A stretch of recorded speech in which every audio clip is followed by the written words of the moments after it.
Hi, this is Abdullah Samir, and I want to talk about Islam and Jihad and terrorism. This is a very difficult topic. This is like my third attempt in trying to discuss this, and part of the challenge is that it's tricky because there's so many variables. One is, what Muslims follow and believe. The other thing is the kind of difference between the idea of jihad itself and then the idea of like terrorism, which is done against, let's say, innocent people outside of the context of kind of like a war. So there's legitimate jihad in Islam. Islam has a concept called jihad, which is holy war. It literally means struggle or to fight, or there's jihadun nafs, which is to struggle against yourself. But there's also a very clear meaning of holy war, right? I mean, the hadith in the Sunni literature makes it explicitly clear that the best type of jihad is when you go and you die for the sake of Allah, and even your horse is killed. So your animal is killed, you are killed, and this is the best jihad. And the person that dies in jihad, he'll want to come back so he can die again for jihad over and over again. So there's a lot of emphasis on jihad being the most important, the best deed you can do in Islam. Now, what is jihad? Mainstream Sunni Islamic scholars would say that jihad is something that has to be declared by a state, by a government. So I can't just say I'm going to go do jihad and just go like stabbing people in the street or something, right? Bombing a concert or whatever. I can't do this according to the mainstream Sunni scholars. Some Sunni scholars will even say that jihad is only defensive, but this is not correct. Prophet Muhammad clearly did offensive jihad. His dying wish was to send Osama bin Zayd to fight the Romans, right? So, and jihad is described as the way of spreading Islam, the way of spreading the word of Allah, right? This is what jihad is. Apparently the primary purpose is to spread Islam, right? Because people are given three choices. One is they fight, two is they accept Islam, or three is they pay jizya, right? And they basically pay a tax to the Islamic State, right? So basically, and the Quran also talks about this, right? And they pay jizya in humiliation, right? This is a kind of subjugation, right? And it's acknowledging that Islam is superior and that we're your bosses now, and you're going to pay us, this duty in order to not fight us, right? And on top of that, there's a difference of opinion about whether jizya is to be accepted from polytheists or only from Christians and Jews.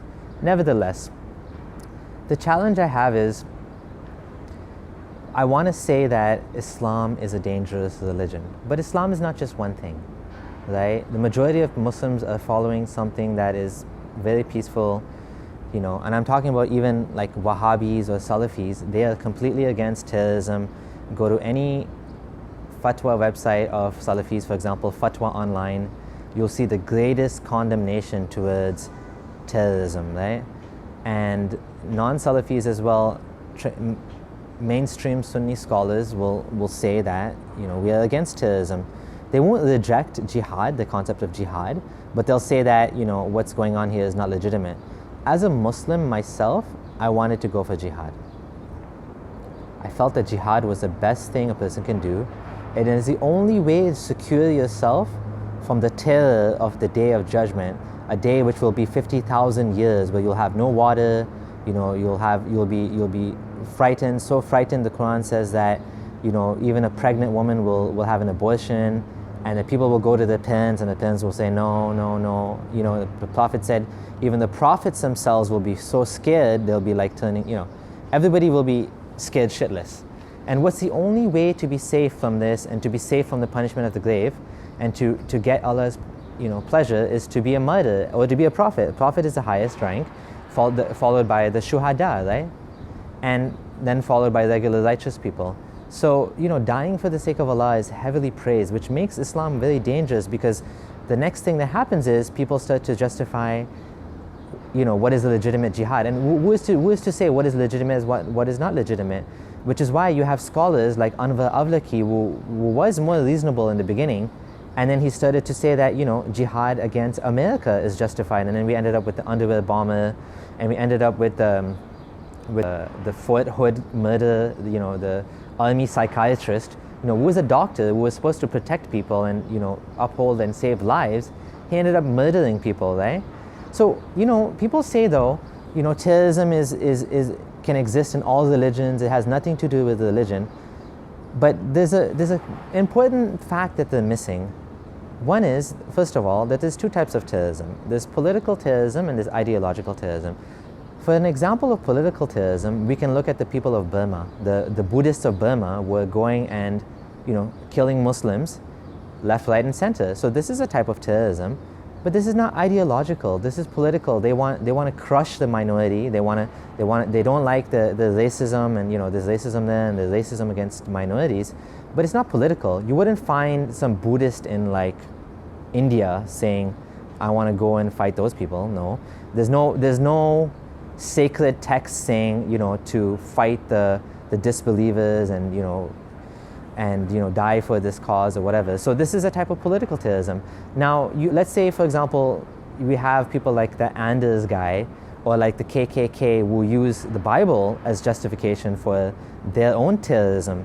The thing is, it's a much bigger stretch to get from the Bible and from what Jesus taught to what these guys are doing, like KKK. Whereas with the Islamic texts, a straightforward, literal reading of the Quran and Sunnah would lead you to ISIS. So the problem is, you have these texts which are extremely antagonistic to the disbelievers, you know. The disbelievers are the worst creatures, the deaf, dumb, and blind, they will never believe, the food for the fire of hell.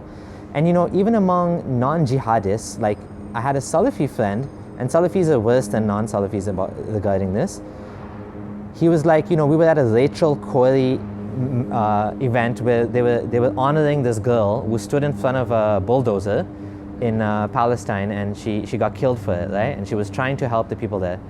And, you know, one of my Muslim friends, he was Salafi, he was like, you know, she's just a kafir, why are we honoring her? And she doesn't deserve any honor, she's in hell now. Or, you know, she's not necessarily she's in hell, but I mean, most likely the disbelievers all go to hell.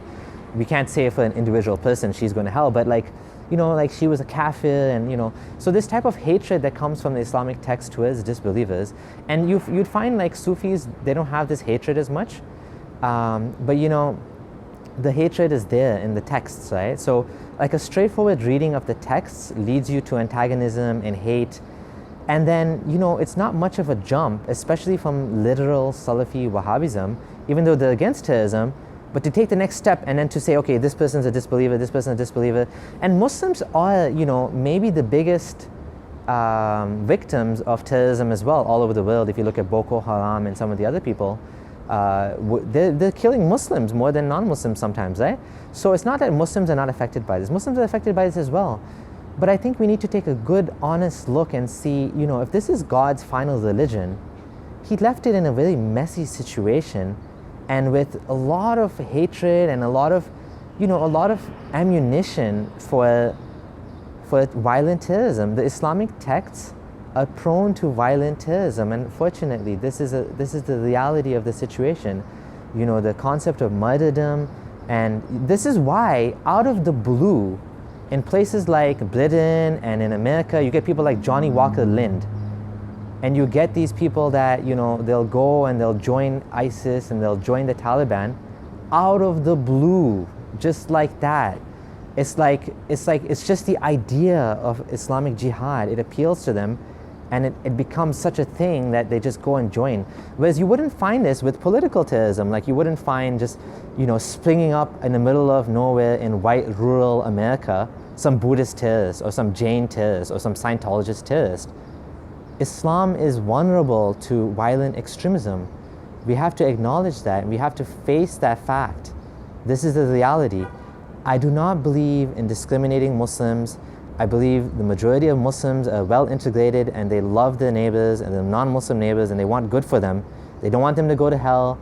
They don't want them to, you know, they don't want me to go to hell too, right? They feel sad for me, but they don't want to kill me. I mean, some people want to kill me for other reasons, but most people don't want to kill their non-Muslim neighbors. They want good for their neighbors. They want to do charity events, and they want to build bridges, and they want people to see, the loving part of Islam. They reject this violence, and like I said, majority of Muslims, Sunni Muslims, will not reject jihad, but they will reject jihadism and violent terrorism against people living in non-Muslim countries, right? So that's the difference. That's kind of hard to it's difficult to make this distinction, and I have to kind of emphasize the majority of Muslims I knew.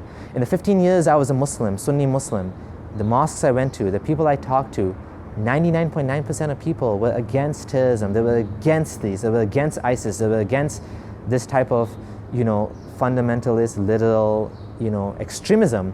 And it is extremism. And even in the Islamic text, there's things you can use to condemn this. There's a concept of the khawarij, people that will kill people just for rejecting some of the commandments, and they make takfir, they turn people into disbelievers, and then they want to kill them, right? So this started from the time of Prophet Muhammad, right? And this is what happens with man-made religions, right? They're prone to such terrible things like this, right? So this video has gone on too long, and unfortunately I had to kind of make it go on longer than I wanted it to go on, but it's a very difficult topic. I'm sure I'm going to have to do another one. But yeah, thanks for watching. Take care. Bye.